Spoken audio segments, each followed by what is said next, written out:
Salvador compte beaucoup de ladeiras, de collines comme celle-ci. On ne monte jamais une colline d'une seule traite. On grimpe un peu de ce côté, on marche comme ça, tranquillement, on salue un passant, et puis on continue de l'autre côté. Ça prend un peu plus de temps, mais finalement, quand on arrive en haut, on se sent pas si fatigué que ça. Pas trop essoufflé? Non, c'est parfait. Ça rejoint un peu notre conversation de tout à l'heure sur les rites de passage. Les obstacles ne manquent pas à Bahia, mais il faut les affronter avec le sourire et de manière créative. Et puis, quand on sait qu'il faudra monter cette colline tous les jours, autant trouver un moyen sympa de l'apprivoiser et de l'apprécier. De l'aimer. De l'aimer, parfaitement. Ça fait partie de la vie. Une des caractéristiques majeures qui différencie Salvador de Rio ou des autres grandes villes, c'est que tous les quartiers ont un nom et que leurs habitants y tiennent beaucoup. Alors qu'ailleurs, on donne un nom générique, comme les favelas, par exemple. Ici, on fait en sorte que chaque quartier soit différent et qu'il ait une véritable identité. Quand on regarde une carte de Salvador, on constate que tous ces quartiers ont un événement culturel, une fête, un festival de rue ou une manifestation qui lui est propre. N'importe quel festival commence d'abord dans chacun des quartiers, où les habitants font leur propre fête avant de rejoindre les autres en centre-ville.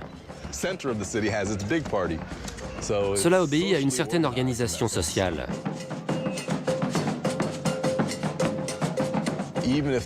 Même les quartiers qui ont vu le jour suite à des bidonvilles, à des squats, dans lesquels les gens construisaient leurs propres maisons, finissent tôt ou tard par être des quartiers à part entière, reconnus par la municipalité. Ce sont de vrais quartiers, de vraies entités.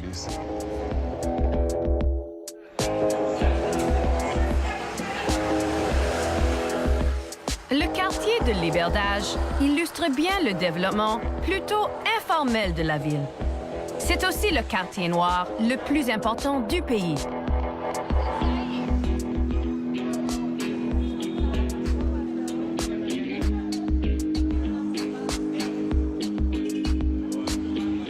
Berceau de la fierté afro-brésilienne, l'esprit communautaire y est très fort. Comment décririez-vous l'âme de cette ville? Électrique. C'est une ville qui ne s'arrête jamais. Elle est perpétuellement en mouvement. Il y a toujours quelque chose qui s'y passe.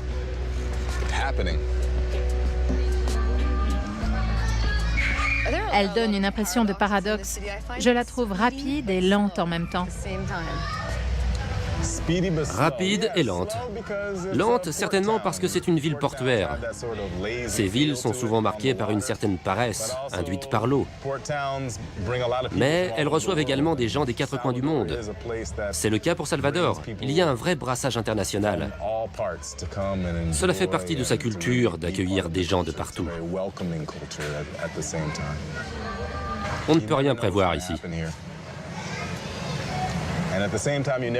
Mais même si on n'a aucune idée de ce que nous réserve la vie ici, on sait qu'on embarque pour un voyage très intense. La routine n'existe pas. Et les relations humaines se font et se défont de manière toujours inattendue. Cette ville vous maintient en vie. Une grande partie de la côte bahanaise est investie par les cariocas, les gens de Rio, ou ceux de Minas Gerais et de Sao Paulo qui viennent en vacances ici. Bahia est devenue la première destination touristique des Brésiliens. Elle attire aussi bien les touristes étrangers que les touristes brésiliens, qui viennent passer ici le mois de janvier ou de février, pour le carnaval ou pour Noël. C'est une destination très prisée. La situation géographique très particulière de la ville a ses avantages. Avec un accès facile et gratuit à près de 80 km de plage, ses habitants, avec leurs moyens souvent modestes, en ont fait leur lieu de loisirs par excellence. Les Bahianais vivent littéralement sur la plage. Mais développer une ville sur un cap aussi profilé peut entraîner certains inconvénients.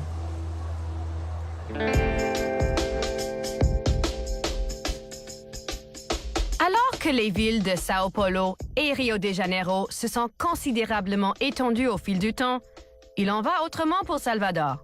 Ici, les possibilités d'expansion sont beaucoup plus limitées. Salvador est un cap avec l'océan Atlantique de l'autre côté du fort. Et derrière moi, l'entrée de la baie. Du côté atlantique, il y avait à l'origine beaucoup de dunes de sable et de forêts tropicales. Et quand on avance dans la baie, l'environnement change. À 800 mètres d'ici, on voit que la côte devient plus accidentée. C'est encore au-delà que la ville a été fondée, et non pas ici où le terrain trop plat était trop exposé.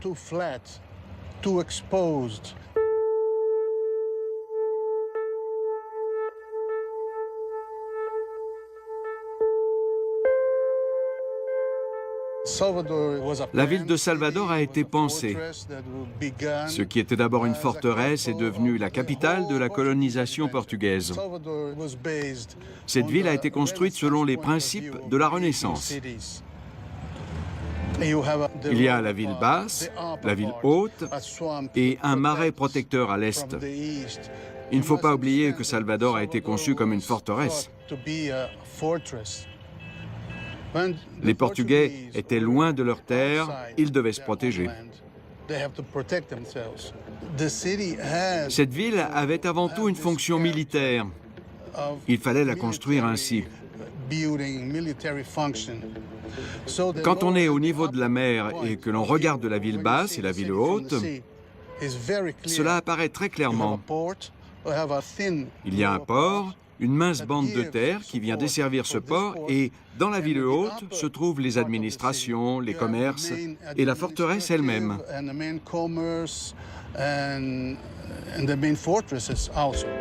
Cette division entre basse et haute ville rappelle quelque peu la morphologie de Lisbonne. Certains disent d'ailleurs que les Portugais auraient souhaité calquer les plans de Salvador sur ceux de la métropole portugaise. Mais les choses se sont déroulées autrement.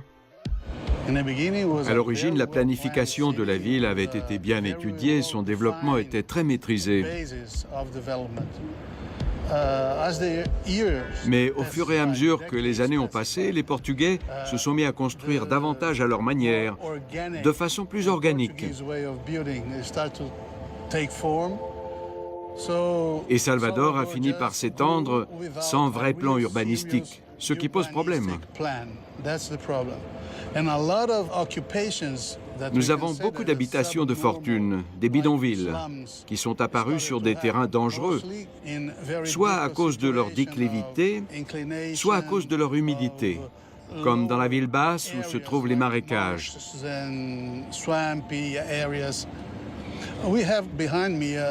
Prenons par exemple ce quartier. La route que vous voyez là-haut date des années 50. Et les gens ont construit un bidonville juste en dessous. Ils ont creusé dans la colline, sous la route, pour élever leur maison. Quelques années plus tard, la municipalité a lancé un projet d'urbanisation de ce quartier et la qualité de vie s'y est vue grandement améliorée. Il y a aussi beaucoup de maisons neuves. Et on assiste à un curieux phénomène. Les propriétaires des anciennes maisons les ont vendues à des étrangers ou à d'autres Brésiliens désireux de pouvoir profiter de cette vue magnifique. Et sont partis s'installer dans d'autres quartiers défavorisés.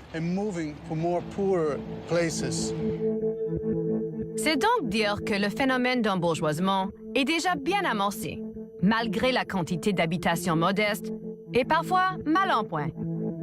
Mais avec un emplacement si exceptionnel, on peut comprendre pourquoi 3 millions de personnes s'y sont déjà installées.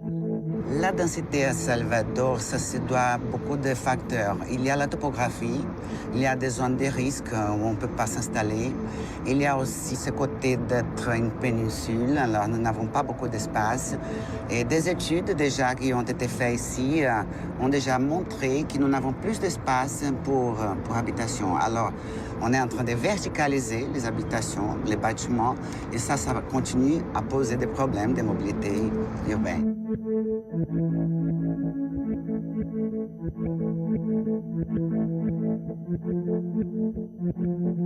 Finalement, après tout, est-ce que c'était une bonne idée de construire la ville sur une péninsule? Si, le problème, c'est le manque de planification.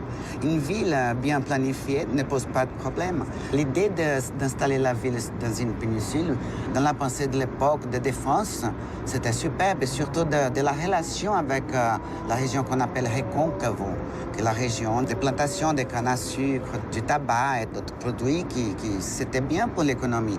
Mais le problème, c'était surtout la continuation d'agrandissement, d'expansion de la ville. Il n'y a pas eu de politique qui accompagnait cette immigration très très forte qui est arrivée depuis 1950. C'est un phénomène qu'on appelle une occupation périphérique. Les industries se sont installées à côté des villes. Alors il y a une immigration très très forte, comme vous pouvez voir. Cette occupation désordonnée, ça vient de l'industrialisation. Et après, la ville, elle est en train d'agrandir vers toutes les directions.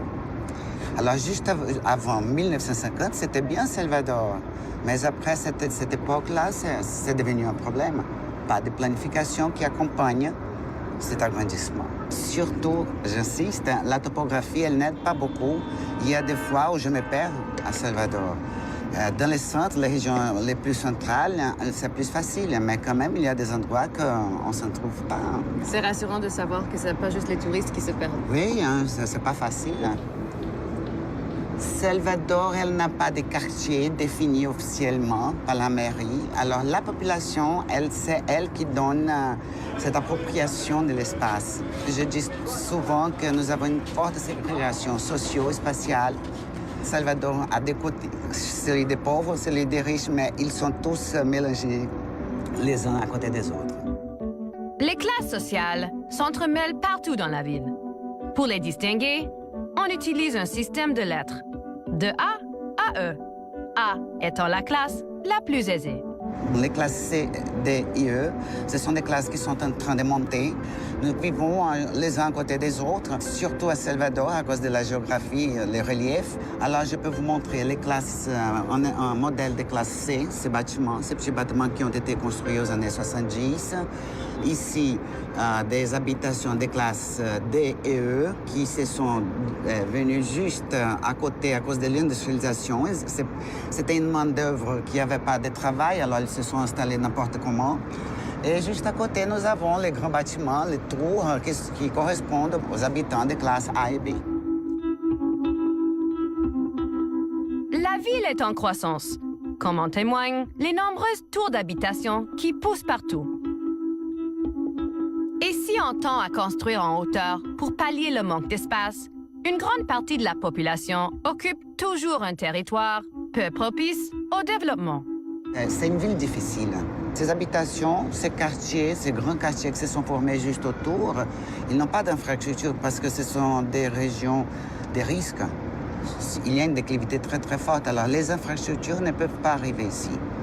Elles n'ont pas d'assainissement, il n'y a pas de ramassage d'ordures non plus, parce que les camions n'arrivent pas, ils n'ont pas les moyens pour arriver là. Ou alors, quand il pleut très très fort à Salvador, il y a des maisons qui tombent. Alors, il y a des gens qui meurent sous leur maison. Il y a des situations qui sont très, très difficiles, juste à cause aussi de la topographie. Ça, c'est un problème pour la planification de Salvador. La ville s'est évidemment développée d'abord le long des côtes, qui sont depuis longtemps saturées. Pour décongestionner ces secteurs, on a tenté de déplacer le pôle d'activité de la ville. Loin de Pelorino et du port, on a érigé des tours d'habitation, des bureaux et des centres commerciaux modernes dans le quartier Iguatemi. Mais le problème ne semble pas vraiment résolu. Quels sont les défis maintenant? Tout d'abord la mobilité des gens, pas seulement des voitures, mais des piétons, les transports publics, parce qu'il est très déficitaire encore, et l'habitation. Est-ce qu'il y en a beaucoup dans la ville, des passerelles? Oui, il y en a beaucoup depuis les années 80. C'était un architecte qui a eu cette idée, et il y a beaucoup de passerelles dans toute la ville, surtout sur les grandes avenues. C'est justement pour pas empêcher le déplacement. Alors les gens, quand